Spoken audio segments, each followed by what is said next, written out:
many are still grieving. Some families will be lost to one another forever. To those of you who face the difficulties of reconnecting with family and establishing ongoing relationships, we say sorry. We offer this apology in the hope that it will assist your healing and in order to shine a light on a dark period of our nation's history. To those who have fought for the truth to be heard, we hear you now.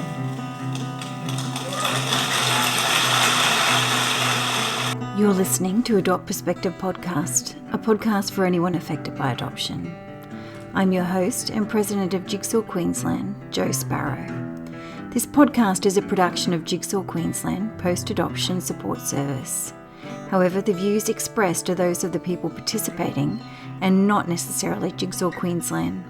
The podcast discusses adult themes and listener discretion is advised. Hello and welcome back to Adopt Perspective. I'm your host and president of Jigsaw Queensland, Jo Sparrow. Today's guest is someone whose story spans generations, heartbreak, resilience, and a kind of spiritual intuition that stops you in your tracks. Tammy Richie was born in 1972 in Toowoomba and adopted into a family in Boonah. And she now lives on the Gold Coast, is a mum and a veteran of the Australian Army. Oh, military, I should say, not Army. Air Force. Air Force, there you go. You know, it's a small thing, isn't it, Tammy? Slightly, yes. Don't come after me, military people. Tammy's story is a powerful one, and it begins with a tragic loss that led to her adoption and follows her journey through discovering she'd lost her twin at birth, abuse, discovery, reunion, and the ongoing impact of adoption in her own family. Tammy, thank you so much for joining us and being here today and your willingness to share so much of yourself with us. Yeah, thank you so much for organising the interview. It's incredible space. I can already feel the tears welling, but it's really incredible for the healing journey. Well, hopefully we can make it as calm for you as we possibly can. So yes.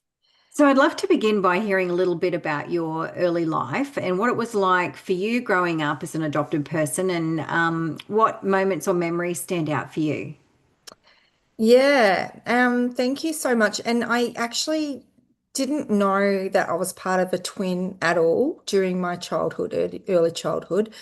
I remember always being told that, by my dad, he was like my mum and my dad, that I was special, that I was adopted. But I honestly don't think that they knew, but something inside me knew, there was something that could tell that there was another guiding force around protecting me.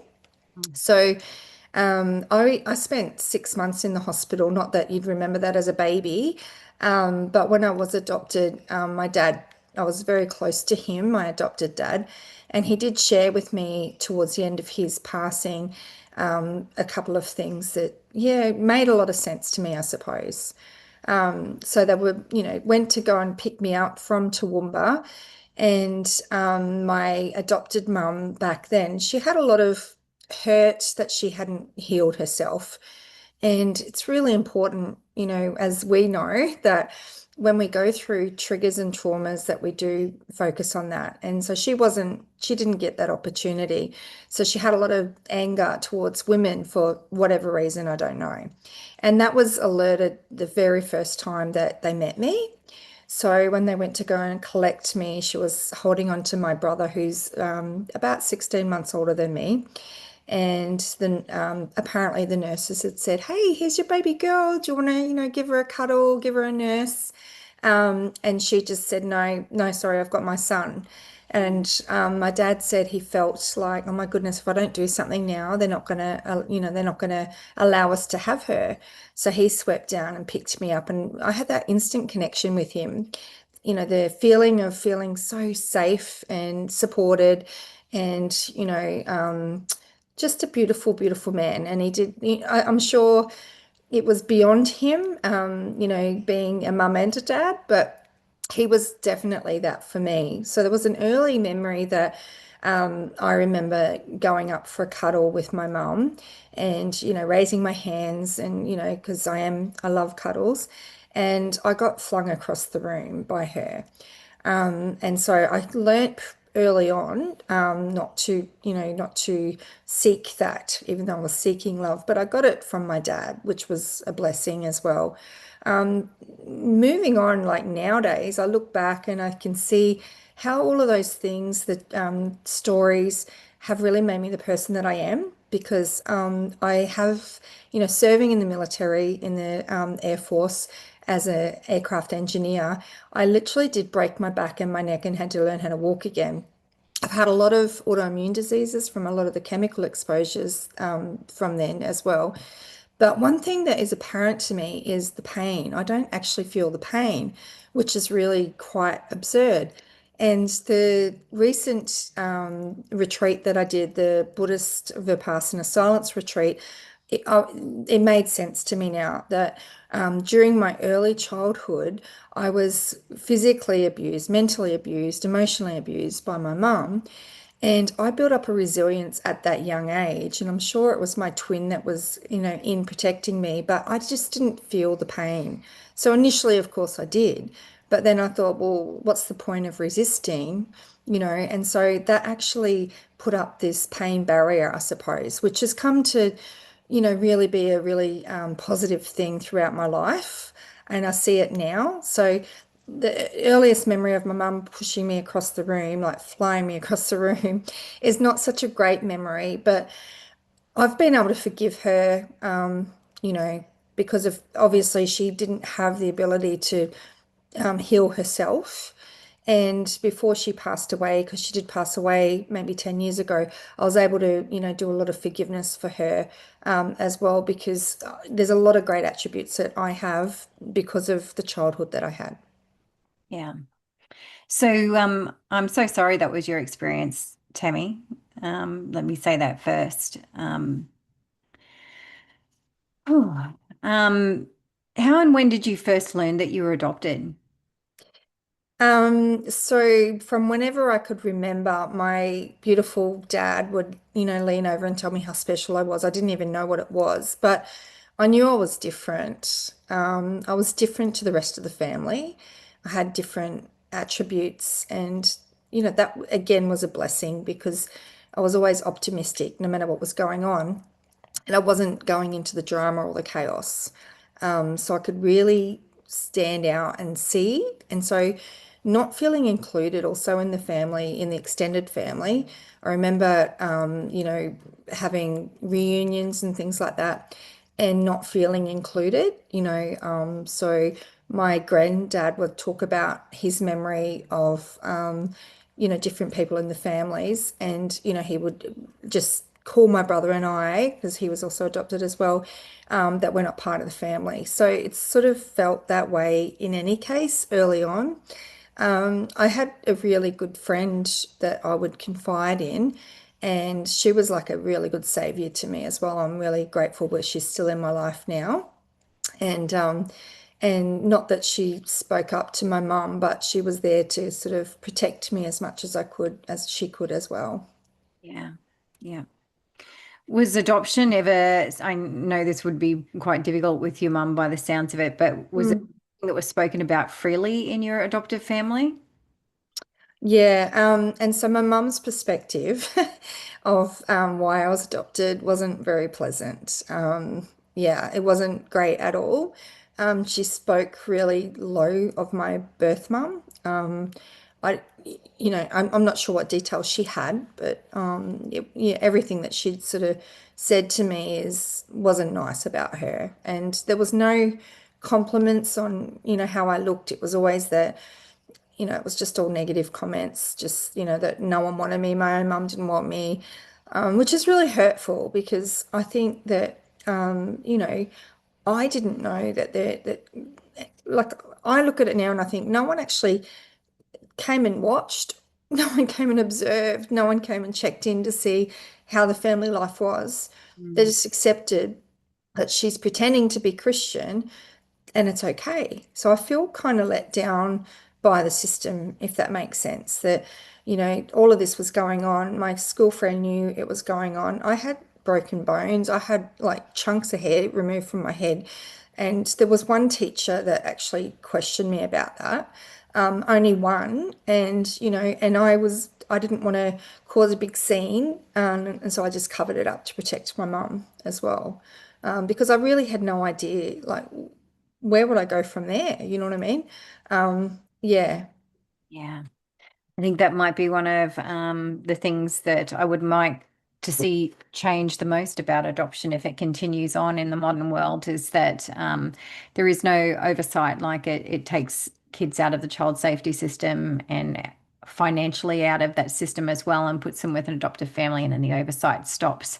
Um, yeah. and and it needs to stay on because it's no guarantee that there's going to be a happy ending. So, Yeah, as I said, like a lot of the things and the resilience and the strengths that I've had to build up, I oversee over my life now, and I'm optimistic, but I oversee it as gifts, even though I wouldn't want to I wouldn't want to open the door and go through it all again. But it's definitely led to give me incredible attributes to be able to get through so many huge, tragedies or traumas that I've faced in my life as well. Um, Another thing I wanted to mention also, I mentioned that I'd spent quite a lot of time in the hospital, like 6 months. And, a lot of the studies, like Dr. Joe Dispenza and a lot of different experts, mentioned that children just cannot survive without some kind of support, some kind of love. And so I often wondered about that. And I thought, wow, so, I'm separated from my twin, separated from everyone that I knew, and I'm in the hospital. And all I was told is that the nurses just didn't have time to care for me. They had their own workload. So they were trying. And I often wondered. And so when I first met my birth mum, which was when our eldest daughter's 26, so when she was a baby, there was a desire to meet her then. And the first person she took me to meet, and I really just wish I would have understood the reasoning behind it at the time. But she just said, "Come on, we've got to go to Toowoomba." So I'd met her. It was a beautiful experience. And she said, "I need to introduce you to this beautiful lady. Her name is Cookie." And so I went and I visited Cookie with her, and I was wondering who is Cookie? Who is this woman? And I didn't know until later, and that was when she passed away, that she was the woman that would go in, somehow must have snuck into the ward or selflessly would go to give me cuddles every day. yeah, I'm glad you had Cookie there. Yes, yeah, yeah. And I see the importance of it now. I'm like, wow. And I just wish that I would have been able to absorb it all. Like it was just a lot at the time, meeting my birth mum and shooting off to Toowoomba to this, and to meet this lady. And yeah, I think Cookie was a really good support for her as well when she was, yeah, when she made the, well, when she was taken away and had to, go and live in Toowoomba, an hour away from where she was from. So you've jumped ahead of me a little bit. So I Oh, want to sorry. I just want to make sure we didn't miss anything there. And I had been going to ask you whether you always had a sense of curiosity about your origins, or if there was something specific that prompted you to begin that search for your mum. Um, Mm. and you said it was something about your daughter. Like, what was it? Yeah, so there were a couple of things actually. So when I was 21, or maybe a little bit before, I was planning an overseas trip, and so I needed to get a passport. And so I needed the official document, so not the birth extract. By that time, I was in the Air Force, and I spoke to my dad and said, "Oh, I need to get this document." And so he arranged to get the document. And when he received the document, he rang me and he said, "Tam, you're never going to believe this. And honestly, we didn't know, but it says on my birth certificate my original name, of course, and also that I was firstborn of twins." Wow. So, I get this, and then all of the guys that I work with, they're all engineers, and they're all like, "What? There's another one of you." And so they sparked the interest to say, "Well, can the world cope with that?" And they were like, "We want to meet her. Let's try and find her." And so that was the original thing that, I had my friend that I grew up with, who was my sidekick. She was always there for me, and she said, "I know that you're busy, but," and she would go to the electoral office, and go through all the documents, to try and locate my mum or someone in the family to see what was going on because we just knew we had no idea with the twin, but it will locate my mum. And so no matter what we did, my husband was also on it. We were looking at phone books, just doing everything. And when our daughter came along, obviously, just with health, it's, and you don't have any health history whatsoever, that also led to the curiosity as well. So whatever we were doing to try and find information, we were just getting, hit up against a brick wall. Sorry, my dogs are barking. Can't Um, yeah. And so what actually happened is my husband was working, he was also an engineer in the Air Force as well. And the team that he was working with, each one of the guys, their wives, coincidentally, were also adopted.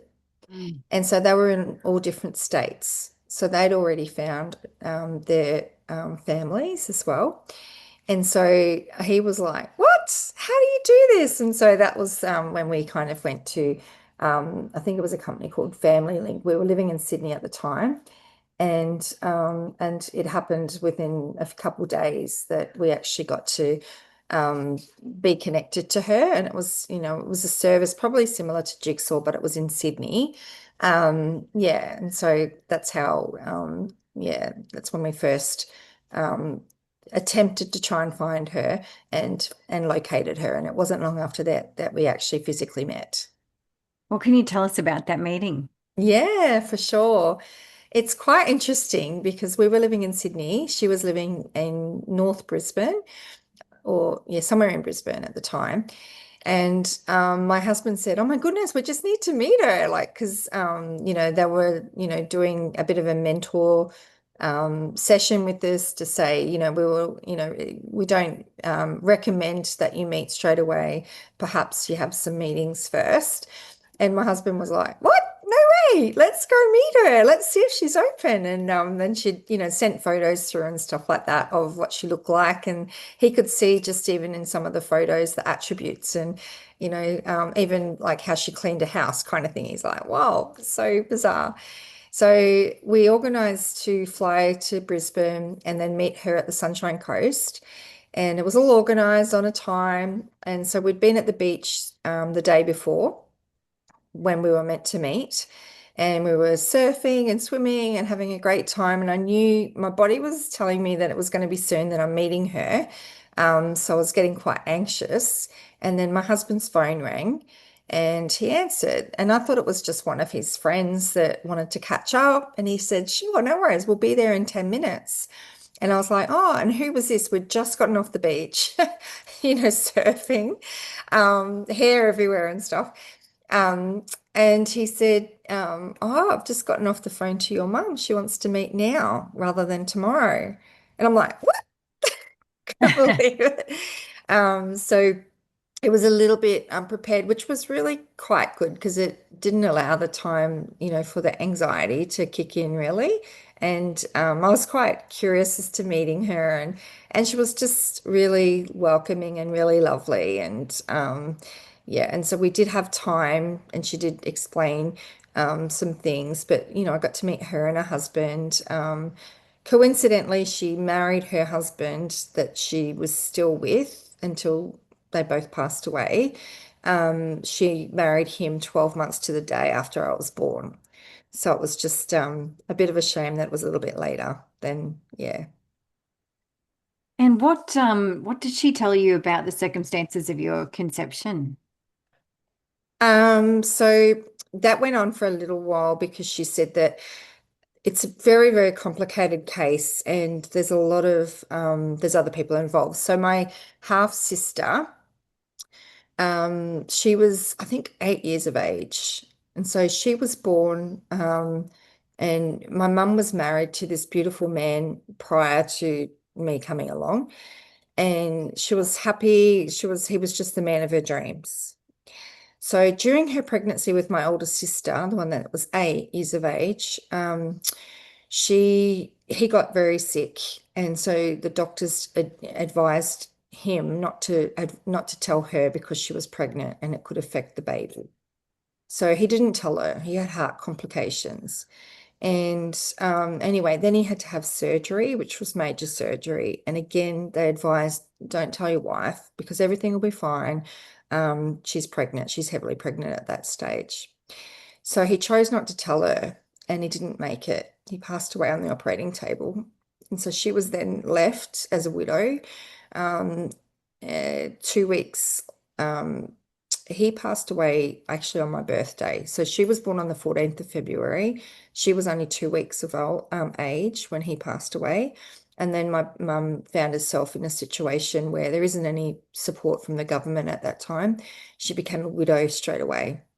So she had to go into survival mode. All of that affected her quite significantly with her nervous system and everything, because she then became, having to be resourceful and earn income whilst she's looking after this new baby. So she put all of her energy into raising this child. She didn't do anything else. And then by the time my sister was around about the age of 8 years of age, that's when she decided to start dating again. So she started dating and she dated my husband, my dad, sorry. And it was when she fell pregnant that her brother said, "Oh my goodness, you know that he's married." So she wasn't aware he was married even. And so that just really destroyed her, really, because she was a Christian lady as well. So yeah, so it was like, well, how can I bring this child into the world? I'm not sure from that point the decision was made that she had to go away to Toowoomba. So she lived in Brisbane. And at that point, my half sister wasn't allowed to go with her. So my half sister went to live with one of her sisters. And she made the decision not to tell her anything, that mummy's just gone away. You know, didn't tell her where she was going, what was going on. And she went away for 12 months. Yeah, so it's been very complicated, meeting the extended family. There's a lot of hurt there, from my half sister's point of view. So I did meet her when we initially did meet. She was the first person I met before I met my birth mum. And she was curious to meet me because I was the person that took her away from her mum. Yeah. So she's got her own traumas, and apparently my mum went back after 12 months and still didn't tell her where she had been. And it wasn't until she chose, when my sister was 14 years of age, that she told her that she went away and that she delivered two babies. So it wasn't the most ideal time, she was a bit of a wayward child because of, the separation and not, feeling isolated and not loved because of the decision that my mum had. And my mum went into just loving, over the top caring for her after that. She was always trying to make it up to her. So I remember when I first met my mum and I was working full time. We had our baby, and I was studying and everything as well. And I remember her always saying, "Oh, poor Sandy," who's my sister, who she's so busy. She's working as a teacher. And then, so my mum lived not far from her, and she would do all the cleaning and, do all the cooking and all the tasks that a mum would do because she just felt guilty, and I can understand that. So there was all that guilt. And as I said, the first meeting that I had with her, it went well. But then after that, she tried to sabotage any kind of communication or relationship that we'd ever had, including, trying to destroy my husband's reputation. My husband is just the most beautiful man. And, she was trying to taint his persona to my mum. My mum was actually believing her until I questioned her. And, at that point when I did question her, and I'm like, I don't think, like, Matt's not capable of doing these things that you're saying, that she's been saying to you. And then she just straight away reacted and said, "Well, who do you think, are you trying to blame my daughter? Are you trying to say my daughter's a liar?" And I went, "Well, who am I?" So at that point, I decided I needed to separate from that whole kind of chaos. And I thought, if my mum wanted to know me, get to know me, let's just get to know each other rather than not having, the hurt half sister involved. And so she eventually did come back, because I just thought it was just hurting me more than anything. Yeah. That's a lot, Tammy. Mm. Yeah. Yeah.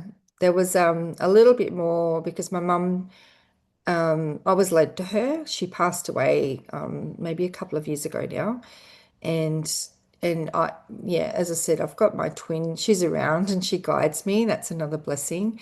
But I was led to my birth mum's bedside, but I didn't see that she was palliative. I just, because, we've got a daughter, one of our daughters is not well. So I was, spent all this time with her for, 12 months in the hospital, pretty well on and off. And I had time to go and visit my birth mum. And, I felt led to go to see her. And it was during the time they were still having the COVID testing and everything. So I remember my son coming with me and he's like, "Oh, Mum, I don't want to go in there and get tested." And so when he decided to come with me, but when we went in there, it was like we were two little teenagers because we'd gotten away without having to get the test. But didn't even think it was because she was palliative. I was just like, I was just late. I've got to go see her. We're driving right past. I'll go see her. And I saw her and she opened her eyes and she looked up at me and she said my name. And then she smiled and then she closed her eyes. And as I said, I didn't notice anything else, but because she closed her eyes, it was later in the day. I thought I'd just spend 10 minutes and then I'll just leave her alone. And it was, yeah, a couple of weeks after that, I rang to check in on her, but she'd already passed. And Yeah. so I wasn't told. Yeah. So it's kind of a bit of a trickier one because I feel for my half sister. And yeah, as you know, with adoption comes a lot of trauma. And I can't control, how my half sister was. I can only control how I am. And there's been a lot of blessings that have come because I wasn't told, but I was led to, and there's been a lot of miracles that have happened. My mum shows me she's around through nature. Yeah, so, and I honor her because it must have been difficult for her to actually make the decision to keep me, to take herself away from everything she knew and to put herself into that situation where the home was, it wasn't comfortable as we know, and she still did that. So that's just a gift. I feel grateful. I mean, it just reminds me of like the incredible complexity of adoption and the reunions and the situations we find ourselves in as we try and piece things back together and really you can't piece things back together. You have to have no expectations and be open to what comes. But Yeah, it's not just our mothers that we're connecting with, there's family on that side, there's hurts, there's secrecy, there's all sorts of things. yeah. Yeah, I just want to honor that. Thank you for sharing that because that's a lot. It is, and it's the jigsaw, like the name. It totally is because, as you were saying, it's like one of those hush hush secretive kind of things. But we know now, we know we're so much more evolved and we understand the importance of the mum with the child and feeling loved, and just those kinds of simple things. Yeah. Yeah. So did you find, one of the things that I found confronting when I found my mother was I didn't find any similarities. Certainly Mm, not in the first instance in looks or anything. And I was desperate to find someone that looked like me or I found parts of mm. myself in. And while what I found was lovely, it was a little disappointing to not find that. But it's something I found later on my paternal side. So did you find any similarities in personality, appearance, or interests when you connected? More so, just exactly like what you had said, it was more to do with the paternal side of what, the vision that she painted of my dad, the curiosity, the spirituality, everything that, is me. And so then I wanted to find my dad. And yeah, and so I did search for my dad and found him, but it was just 2 weeks too late. Yeah, I have found my a birth sister, I mean a half sister to my dad, since that time during COVID, and we're so close. I'm just so grateful, and she's been able to share so much about, photos, and I'm very similar to him, and his different attributes. So yeah, it was a little bit not disappointing, but one of my daughters has got blonde, sort of golden hair, and that's what my mum had as well. So there was similarities with my children in that way. Mm.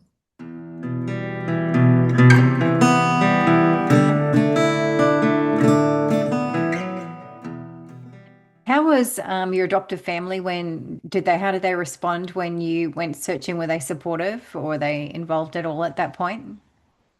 So so my dad would always say that, that I was always wanted, and he'd try to really edify my birth family. Um, but my mum, yeah, she was just too hurt. So she would just, foil any chance. So in the end, I can't remember how old I was, but I joined Jigsaw. Um, and and my mum found out about it, and she just refused to talk to me for 6 months. She just said, if you're trying to find any roots of, anything whatsoever. And so I just went, you know what? I don't need to tell her. So I kind of did it sneakily behind her back because I had the curiosity. I wanted to know. Yeah. I knew that there had to be something different, but I think she was just embarrassed because of the way she was a mum towards me. But it was her stuff, My mum, then both mums met because I thought, when you have children, how do you can't have two christenings or two birth, it's just a bit crazy. So one of the christenings that we had with one of our daughters, I invited them both, and I was a bit cautious, but it went well. And my beautiful mum, my birth mum, I didn't tell her about all the hurtful things or anything like that, but she's a beautiful lady with presence, whereas my adopted mum, you know, really wasn't. Yeah, so, they met. It was good that they did meet, and I could really show my adopted mum, that my mum was actually completely opposite to what the picture that she painted of how she was. Yeah. Um, oh, this is a bit of a question without notice, Tammy, but I have never really shared on my maternal side some of the more challenging parts of my own adoption story because I kind of felt like maybe it wouldn't have been kind to share that with her, like that maybe it's better for her to think that it was all kind of roses. And and so I think in some ways it gets in the way of us knowing each other fully when I haven't shared like some of the challenges. But I have been able to share some of those with my paternal, like with my father, which has made that oddly like a more open relationship. I'm wondering, did you share about your story of adoption with your mother? Yeah. Yeah. And she did need a lot of support after that because she was told that, I was going to a nice home, a Christian home. Yeah, so, and she believed that, Yeah, so it was quite hurtful for her. yeah. Thank you. She did meet my dad though. She just, they hit it off. I'm sure they're together high-fiving each other upstairs right now, but yeah. Yeah. So you were able to connect with your father's side. You Yeah. mentioned a little bit, but can you tell us any more about what that has been like for you? Amazing. Yeah, so I have a really good friend, and she's also adopted. However, it was more she was with her mum, and then her mum she went into care when she was only a few years old, and then they were adopted out from there. So her family found her on a TV show called Find My Family. Do you remember that TV show? Yeah. So she was sharing that video of the journey on her social media during COVID. And I was like, wow, I've never seen this before. And then it was her family that found her. And I'm like, wow, I wonder if my family could find, I wonder if there's a TV show, if we can do the TV show. And the TV show didn't exist, but the Facebook group did. So there was this beautiful lady. I was just sharing this story with someone, I think yesterday, because there was this beautiful lady. I've never met her before in my life. And she just went above and beyond because I put a post on the particular group asking if they knew my dad and then his wife because I had the details of her. And I really, it wasn't my intention to go in and disrupt the family, particularly if they were still together because they were married still when I came into the world. Um, and yeah, so I put it in there, and this lady just, she just went with it. She just became this woman on a mission to go, I'm really going to find your family. And so she found my half sister. It happened really quickly on the social media. And next minute, so my half sister was connected, but she didn't know who I was. So then we started, and I really wasn't sure how much she knew. Anyway, we started communicating on a Facebook post on a personal message thing, and it got really difficult because I was like, why don't we just talk? And then I was pretty aware at that time that she didn't know who I was. So she was kept on asking me, so how do you know my mum and dad? Kind of thing. She kept on bringing it up. And I was like thinking, oh my goodness, I've dipped my toe in. I don't know if I'm ready for this, Get a bit Um, excited. yeah, but it was pretty amazing because she kept on asking and persistent. And I was thinking, no, I'm developing rapport, building the relationship.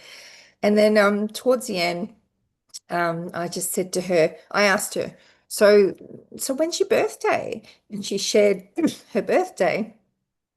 Now, her birthday was the August. I was born her birthday was the August the year before I was born. So I was born in the February.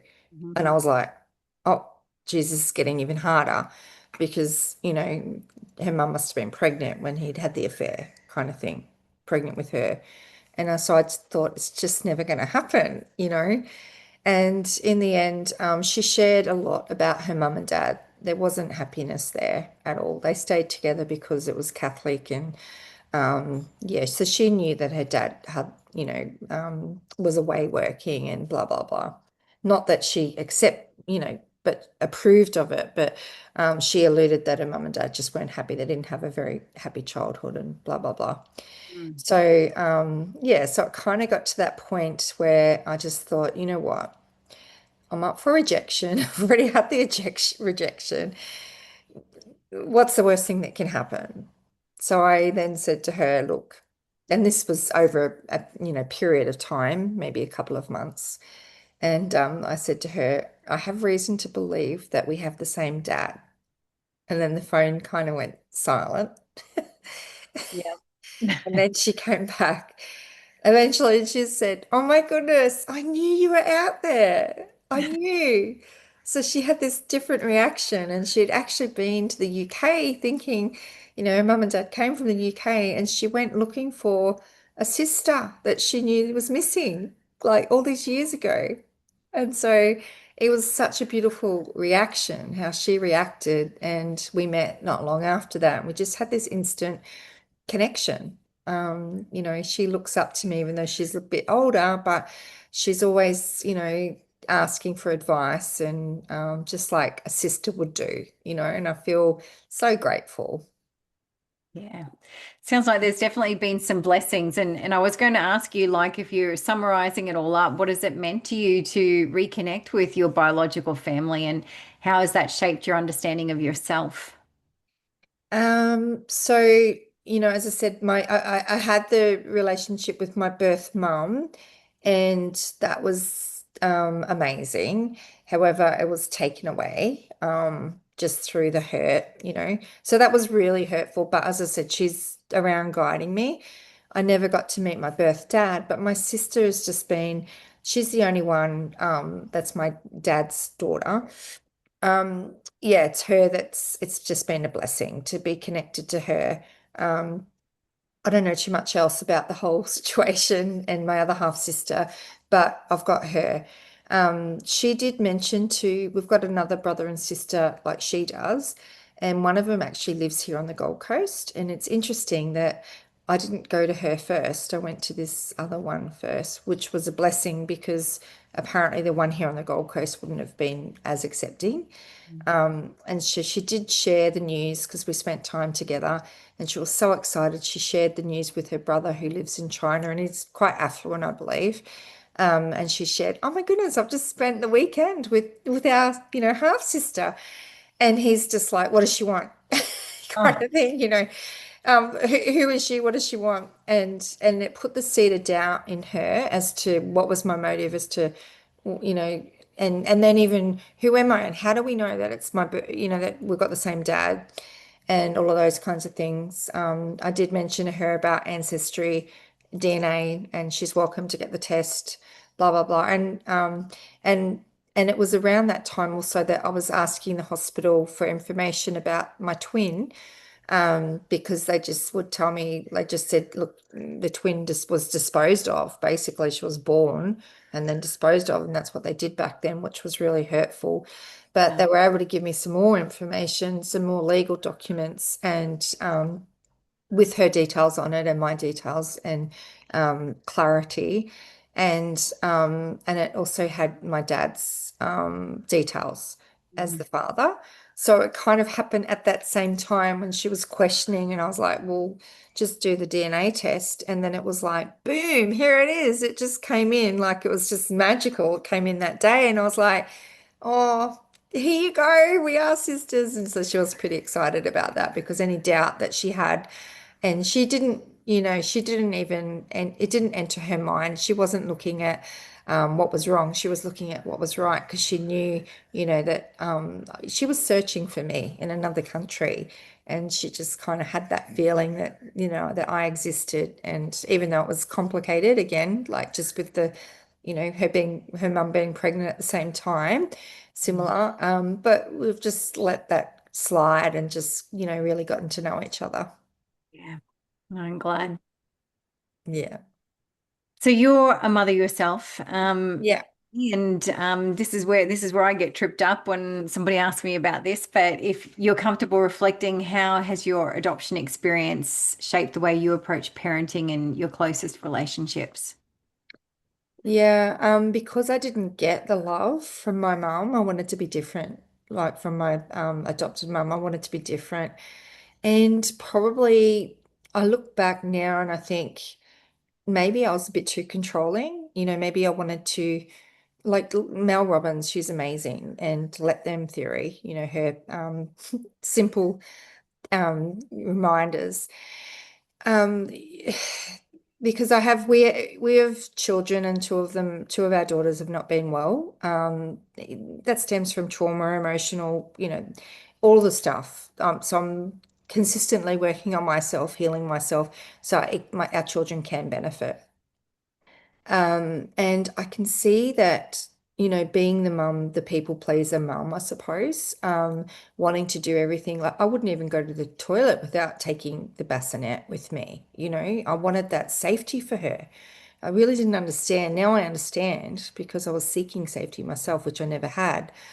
So it's probably over the top, you know, overly protective, safe, and that's great. It's beautiful for them to feel that way. However, I do also believe that sometimes you can rob them of their joy and their journey. So I've kind of learned, our eldest is 26 now, and I've learned to let go and let her have decisions on her health. And by doing that, even though it's frustrating, she's waking up herself. You know what I mean? So it's like, yeah, so I hope that answers your question. Is like, it was just probably, I didn't have that. Like, and I do think I have thought about this actually, and I thought, how would it have been if it was, because it's been 14 years with our daughter that she's been unwell. She's a doctor almost herself, but she's been in hospital for long stays. She's had about 60 operations, many multiple treatments, many major surgeries, life-saving. It's been extreme. And I think, what would have happened if it was me that, how would that have been? Because I didn't have that mum figure apart from my dad, which I don't think he would have been. I'm sure he would have been capable, but I don't know. So I kind of think, our children choose us for reasons. I've learned so much by being their mum. I'm so grateful. And I just, the blessing is to be able to see that, to be able to go, wow, I can help her. But it's not me going through that at all. And yeah, yeah. I often think, we did speak about it earlier, about a rubber band being in the hospital because I'd spent so long in there, and it actually feels like home to me, weirdly enough. I don't like going there now, obviously, with our daughter's health and everything, but it feels like I'm like, my goodness, questioning why am I, why all this in the hospital? Why all this chaos? Yeah. Yeah, it's funny that you say that because I have talked to a few adopted people, particularly ones who spent longer in care before they were adopted. And they've said that they feel quite comfortable in hospitals and that they like them. It feels homey, something about the smell. Whereas I've always been the opposite. I loathe going into hospitals and maternity hospitals in particular. I have a very strong reaction. I do not want to be in there. But yeah, it seems like we're kind of most of us fall on one side or the other, not too much in the middle of neutral. Yeah. Yeah, definitely. And actually, when you say that, it's taking a lot of work and a lot of healing for me to actually even want to be in my own home. I feel that, and I couldn't understand why, like I've got this wonderful husband who provides the safety for me that I was seeking. I mean, he offers a lot more than that, honestly, but just feeling safe for me was really important because I had some traumatic experiences during my time in the military as well, where I wasn't safe. So that was a really important thing for me. But yeah, I felt like it feels safer at the hospital sorry, than even being in my own home. Whereas I've now learned to love my home. I live in a beautiful property, beautiful place, and so I've had to learn to actually appreciate that rather than running from that, if that makes sense. Yeah, absolutely. It really does. I think it takes a long time for us to set up our nest when we're adopted sometimes because our identity is so complex for us to figure that out. You can see behind me all of the stuff I've collected around me, and it's only really when I kind of built this room and started populating it with things that meant a lot to me, it was like I started to watch my identity frame up around me, which has been, that's my life struggle, I think, is figuring out who I was and what I liked. It's Yes. important to me, and it's kind of, they're just things, but they're things that mean something important to me. Yeah. Yes. And I think, sorry, I'm sorry about the dogs, but Can't hear um, them. the mask, like putting the mask up because you're putting the mask up to protect yourself and you're actually not getting to know the real person you are because of that. So it's really awesome that you're consciously doing that to be able to feel the things that you like and be okay with that. Yeah, I've been doing a lot of work around that about removing the masks and seeing that I'm okay and not comparing or judging from haven't let allow comparing or allowing others to judge. It's just like happy being in your own skin, and that takes a long while. Yeah. Look, Tammy, thank you so much for being with us today, sharing your story with such honesty and just the way you've shared it and getting to know you over the few phone calls and stuff that we've had in the lead up to this. I Yeah. know your story is going to stay with people for a long time, and a lot of them will resonate with it. It's been a real privilege to hear it. Yeah, thank you so much. And thank you for doing what you're doing as well, because our stories do matter. Those of us that have been adopted and been through different things, we're beautiful people. And if we can put the meaning to that to be more optimistic and see it as a strength, then we're just going to go from strength to strength in our lives. Yeah. And to our listeners, thank you for joining us. And remember that every adoption experience is different. And just like Tammy said, every story matters. And if you're looking for support, information, or just a place to be heard, then Jigsaw Queensland is here for you. And you can support this podcast by leaving a review, sharing an episode, or getting in touch, because we really love to hear from you. And if you'd like to share your own story on Adopt Perspective, then you can fill out the prospective guest form that you'll find on our website. And I'm Jo Sparrow. Take care and bye for now. Thanks for listening to the Adopt Perspective podcast. If you'd like to find out more, go to the podcast page on www.jigsawqueensland.com and you'll find a wealth of information and resources on the website. If you reside in Queensland, you can reach Jigsaw Queensland's Forced Adoption Support Service on toll-free 1800 2103 13, or you can call Jigsaw on 07 33 58 6666. If you live in another state of Australia, you can still call the Forced Adoption Support Service number, and your call will be answered by the Forced Adoption Support Service in the state that you're calling from. In every other state, Relationships Australia operates this service. A big thank you to Matt Sparrow for composing and recording our original theme music. Until next time, I'm Jo Sparrow saying farewell from Adopt Perspective, a podcast for anyone affected by adoption.